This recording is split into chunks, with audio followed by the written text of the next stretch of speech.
Friends, నేను చేసే ప్రతి వీడియో మీరు మిస్ కాకుండా చూడాలి అన్నా, మీకు నోటిఫికేషన్స్గా రావాలి అన్నా ఇప్పుడే మా ఈ ఛానల్ని సబ్స్క్రైబ్ చేసుకొని పక్కనే ఉన్న బెల్ ఐకాన్పై క్లిక్ చేయండి. ఫ్రెండ్స్, ఈ వీడియోలో మనం యాక్టివ్ వాయిస్ విత్ 2 ఆబ్జెక్ట్స్ అలాగే 2 పాసిబుల్ ఆన్సర్స్ ఎలా రాసుకోవచ్చో నేర్పిస్తాను. ఇప్పటి వరకు మనం నేర్చుకున్న యాక్టివ్ ప్యాసివ్ వాయిస్లకి ఒకే ఒక ఆన్సర్ పాసిబుల్ అయితే, ఇప్పుడు నేను ఎక్స్ప్లెయిన్ చేయబోయే ఈ టాపిక్లో యాక్టివ్ వాయిస్కి 2 పాసిబుల్ ఆన్సర్స్ ఎలా వస్తాయో చూసేద్దాం. మరి లేట్ ఎందుకు, let's get in to the topic. ఇక్కడ ఉన్న సబ్జెక్ట్స్ యాక్టివ్ నుంచి ప్యాసివ్ వాయిస్కి మార్చేటప్పుడు మాత్రమే వాటి పొసెసివ్ ఫామ్స్లోకి మారుతాయి. అలా కాకుండా డైరెక్ట్గా యాక్టివ్ వాయిస్లోనే మెయిన్ వర్బ్ పక్కనే ఇమ్మీడియట్గా వచ్చేస్తే వాటిని ఇండైరెక్ట్ ఆబ్జెక్ట్స్ అంటారు. ఆ ఇండైరెక్ట్ ఆబ్జెక్ట్స్ పక్కన ఉన్న ఆబ్జెక్ట్స్ని డైరెక్ట్ ఆబ్జెక్ట్స్ అంటారు. సింపుల్గా చెప్పాలి అంటే, for example, she gave me an apple. ఇక్కడ సబ్జెక్టు షీ, గేవ్ అనేది మెయిన్ వర్బ్ వీటిలో ఉంది, మీ అనేది ఇండైరెక్ట్ ఆబ్జెక్టు, అన్ యాపిల్ అనేది డైరెక్ట్ ఆబ్జెక్ట్గా సెలెక్ట్ చేసుకోవాలి. సరే, ఎలా ఫైండ్ అవుట్ చేస్తాము అంటే, what was she given is direct object. ఆమె ఏమిచ్చింది అనేది డైరెక్ట్ ఆబ్జెక్ట్ కనుకుంటే దట్స్ అన్ యాపిల్. అలాగే to whom she was given is indirect object. ఆమె ఎవరికి ఇచ్చింది అనేది ఇండైరెక్ట్ ఆబ్జెక్ట్, దట్స్ మీ, నాకు. ఈ మోడల్లో మెయిన్ వర్బ్ పక్కన 2 అంటే 2 వర్డ్స్ మాత్రమే ఉంటాయి, జాగ్రత్తగా గమనించగలరు. అలాంటప్పుడు మాత్రమే మనకి ఈ మోడల్కి 2 పాసిబుల్ ఆన్సర్స్ వస్తాయి. ఫర్ ఎగ్జాంపుల్, ఇక్కడ చూడండి, she gave me an apple. First answer చూడండి. ఫస్ట్ డైరెక్ట్ ఆబ్జెక్ట్ యాపిల్తో స్టార్ట్ చేద్దాం. An apple was given to me కంపల్సరీగా మెన్షన్ చేయాలి, బై హర్. డైరెక్ట్ ఆబ్జెక్ట్తో ఆన్సర్ స్టార్ట్ చేసేటప్పుడు మిడిల్లో ప్యాసివ్ వాయిస్లో టు మీ అనేది రాయాలి. టు మీ అయితే టు మీ వస్తుంది, టు హర్ అయితే టు హర్ వస్తుంది, టు దెమ్ అయితే టు దెమ్ వస్తుంది. అలాగే సెకండ్ పాసిబుల్ ఆన్సర్ చూడండి. ఐ అంటే ఇప్పుడు ఇండైరెక్ట్ ఆబ్జెక్టు అక్కడ మీ ఉంది కదా, మీని ఐగా మార్చుకోవాలి. I was given an apple, నాకు యాపిల్ ఇవ్వబడింది ఎవరి చేత, బై హర్. ఇది సెకండ్ పాసిబుల్ ఆన్సర్. ఇలాగ 2 ఆన్సర్స్ కంపల్సరీగా పాసిబుల్ అవుతుంది. నెక్స్ట్ ఎగ్జాంపుల్స్, ప్రాక్టీస్ ఎగ్జాంపుల్స్ చూడండి. ఫస్ట్ వన్, సార్ టీచర్స్ అస్ గ్రామర్. ఇందులో సార్ ఏం చెప్పాడు, గ్రామర్. ఎవరికి చెప్పాడు, అజ్, అది ఇండైరెక్ట్ ఆబ్జెక్ట్. ఏం చెప్పాడు అనేది గ్రామర్ డైరెక్ట్ ఆబ్జెక్ట్. ఇప్పుడు డైరెక్ట్ ఆబ్జెక్ట్ ఆన్సర్ స్టార్ట్ చేసేటప్పుడు చూడండి, గ్రామర్ ఈజ్ టాట్ ఎవరికి, టు అజ్ అంటే మాకు, ఎవరి చేత, బై సార్. ఇప్పుడు అజ్ కాస్త వీగా మారుతుంది. వి ఆర్, ఎందుకంటే ఇచ్చింది ప్రెజెంట్ టెన్స్లో ఉంది కాబట్టి ఈజ్ ఆర్ మాత్రమే గుర్తు రావాలి. We are taught grammar by sir. ఇలాగ 2 పాసిబుల్ ఆన్సర్స్ వస్తుంది. సెకండ్ ఎగ్జాంపుల్ చూడండి. I gave him the can of wine. ఇచ్చిన యాక్టివ్ వాయిస్ వీటిలో ఉంది కాబట్టి మనకు వెంటనే గుర్తు రావాల్సింది వాజ్, వర్. ఇప్పుడు ద క్యాన్ ఆఫ్ వైన్ అంటే డైరెక్ట్ ఆబ్జెక్టు, హిమ్ అనేది ఇండైరెక్ట్ ఆబ్జెక్ట్. ఫస్ట్ డైరెక్ట్ ఆబ్జెక్ట్తో ఆన్సర్ స్టార్ట్ చేద్దాం. The can of wine was given to him by me.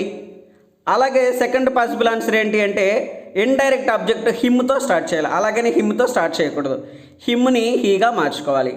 He was given the can of wine by me, నాకు ఇవ్వబడింది. అలాగా mention చేయాలి కంపల్సరీగా. Next example చూడండి. We gave them the plastic bags. The plastic bags వచ్చేసి direct object. ఎవరికి ఇచ్చారు, them అనేది ఇండైరెక్ట్ ఆబ్జెక్ట్. ఇప్పుడు ఆ రెండిటితో పాసిబుల్ ఆన్సర్స్ వస్తుంది. ఇప్పుడు the plastic bags were given ఎవరికి, టు దెమ్ బై అజ్, ఒక ఆన్సరు. అలాగే ఇప్పుడు దెమ్తో ఆన్సర్ రాయాలి. దెమ్ కాస్త దేగా మారుతుంది. దే వచ్చినప్పుడు ప్లూరల్ కంపల్సరీగా మెన్షన్ చేయాలి. దే వర్ గివెన్ ఏంటి, ద ప్లాస్టిక్ బ్యాగ్స్ ఎవరి చేత, బై అజ్, మా చేత. అలాగా.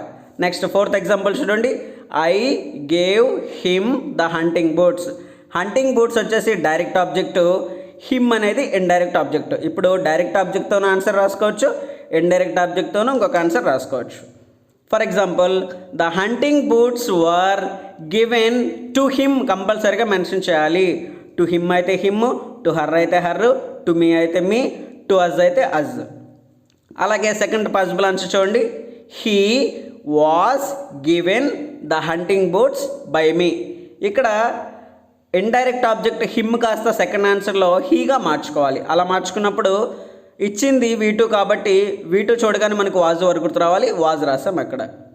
నెక్స్ట్ ఇంపార్టెంట్ టాపిక్ ఏంటంటే friends, passive voice without agent by plus subject రాసుకోని అవసరం లేని కొన్ని సబ్జెక్ట్స్ ఉన్నాయి. అవేంటో చూద్దాం. Someone, somebody, no one, nobody. Active voice కనుక ఈ సబ్జెక్ట్స్తో స్టార్ట్ అయితే లాస్ట్లో మనం ప్యాసివ్ వాయిస్లో by plus someone, by plus somebody, by plus no one, by plus nobody అనేది రాయని అవసరం లేదు, ఎందుకంటే మనకు తెలియదు కాబట్టి. ఫర్ ఎగ్జాంపుల్ ఫస్ట్ వన్ చూడండి. Some one has stolen my purse. Has, have, had వచ్చినప్పుడు కంపల్సరీగా బీన్ యాడ్ చేయాలి. మై పర్స్ అనేది సింగులర్ కాబట్టి హ్యాజ్ వస్తుంది. My purse has been stolen, that's it. Some one knocked the door, the door was knocked, that's it. By some one అని రాయనవసరం లేదు, రాయకూడదు కూడా. అలాగే passive voice with agent by plus subject ఎలా రాసుకోవచ్చు, వేటితో రాసుకోవాలో కూడా చెప్తాను. The thief, the police, the people. ఈ సబ్జెక్ట్స్తో వచ్చినప్పుడు వీ మే రైట్ రాసుకోవచ్చు, స్కిప్ చేయొచ్చు, అలాగే రాసి బ్రాకెట్లో కూడా పెట్టుకోవచ్చు. ఫర్ ఎగ్జాంపుల్ ఇప్పుడు ఎగ్జాంపుల్స్ చూపిస్తాను చూడండి. Third one, the thief stole my pens. దొంగతనం ఎవరు చేస్తారు? థీఫ్. అది మెన్షన్ చేయనవసరం లేదు.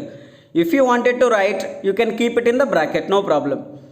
మై పెన్స్ ప్లూరల్ కాబట్టి ఇచ్చింది V2లో ఉంది కాబట్టి were, my pens were stolen, that's it. Answer అయిపోతుంది. బై థీఫ్ రాయనవసరం లేదు, రాసుకోవచ్చు, ఇలా రాసి బ్రాకెట్లో కూడా పెట్టుకోవచ్చు. అలాగే ఫోర్త్ వన్ చూడండి. The police will arrest the thief, the thief will be arrested, that's it. By the police రాయనవసరం లేదు, పోలీసే కదా అరెస్ట్ చేస్తారు. అలాగే people love money, money is loved, that's it. By plus people రాయనవసరం లేదు. అలాగే చాలా ఇంపార్టెంట్, చాలా కాంపిటేటివ్ ఎగ్జామ్స్లో అడుగుతుంటారు passive voice without preposition by. ఇప్పటి వరకు మనం చూసిన యాక్టివ్ ప్యాసివ్ వాయిస్లో ఆల్మోస్ట్ అన్నిటికీ ప్రిపోజిషన్ బై వచ్చింది మెయిన్ వర్బ్ పక్కన. వీటికి మాత్రం ఇక్కడున్న వర్డ్స్కి ప్రిపోజిషన్ బై రాదు. అవేంటో చూడండి. Alarmed at, amazed at, pleased at, shocked at, surprised at. అలాగే annoyed with, pleased with, line with, satisfied with, throng with, vex with. Vex అంటే ఇరిటేట్ అని అర్థం. Married to, need to, know to, contain in. ఈ words వచ్చినప్పుడు మనం passive వాయిస్లోకి మార్చేటప్పుడు main verb పక్కన బై అనేది రాయకూడదు. ఈ వర్డ్స్ పక్కన ఏమొస్తుందో ఆ వర్డ్స్నే రాయాలి. ఫర్ ఎగ్జాంపుల్ చాలా జాగ్రత్తగా చూడండి ఇక్కడ ఎగ్జాంపుల్స్. సీత మ్యారీడ్ రామ. ఇచ్చింది V2 కాబట్టి వాజ్ వరకు గుర్తు రావాలి. Rama was married to Sita అని రాయాలి, బై సీత అని రాయకూడదు. Absolutely it is wrong. Next second example. Lata satisfied Geeta. V2లో ఉంది కాబట్టి యాజ్ యూజువల్ సింగులర్ వస్తే వాజ్ వస్తుంది, ప్లూరల్ వస్తే వర్ వస్తుంది. Geeta was satisfied with Lata, by Lata అని రాయకూడదు, బై లత అని రాస్తే రాంగ్ అయిపోతుంది. అలాగే థర్డ్ వన్ చూడండి. People need sustainable management. Sustainable management is needed to people, by రాయకూడదు. నీడ్ అనే వాడు ఎప్పుడు కూడా టూనే ఫాలో అవుతుంది. అలాగే ఫోర్త్ వన్ ఎగ్జాంపుల్ చూడండి. She knows me. ఇచ్చిన యాక్టివ్ వాయిస్ SESలో ఉంది, అంటే ప్రెజెంట్ టెన్స్లో ఉంది. సింపుల్ ప్రెజెంట్ టెన్స్లో ఉన్నప్పుడు మన మూనే మూడు గుర్తు రావాలి. Am is are. ఇప్పుడు మీ కాస్త ఐగా మారినప్పుడు I am known to her అని రాయాలి, బై రాయకూడదు. నెక్స్ట్ ఎగ్జాంపుల్ చూడండి. I know her. హర్ కాస్త షీగా మారుతుంది. నో అనేది ప్రెజెంట్ టెన్స్ కాబట్టి she is known to me, by me అని రాయకూడదు. This news surprised us. Surprised అనేది V2 కాబట్టి వాజ్ వరే గుర్తు రావాలి ఇమ్మీడియట్గా మనకి. అస్ కాస్త వీగా మారుతుంది. We were surprised at this news. Surprised అనేవాడు ఎప్పుడు కూడా ఎట్నే ఫాలో అవుతుంది, ప్రిపోజిషన్ బై రాయకూడదు. She vexed him. Vexed means irritated. He was vexed with her. Vex అనేవాడు ఎప్పుడు కూడా విత్నే ఫాలో అవుతుంది. ఇలాగ మనకు ప్రిపోజిషన్స్ బై అనేది రాకుండా వస్తుంది. ఫ్రెండ్స్, ఈ వీడియో కనుక మీకు నిజంగా నచ్చినట్లయితే లైక్ చేయండి, షేర్ చేయండి. మీ Srinivas signing off. Stay tune to our channel for more interesting grammar updates. Have a good day.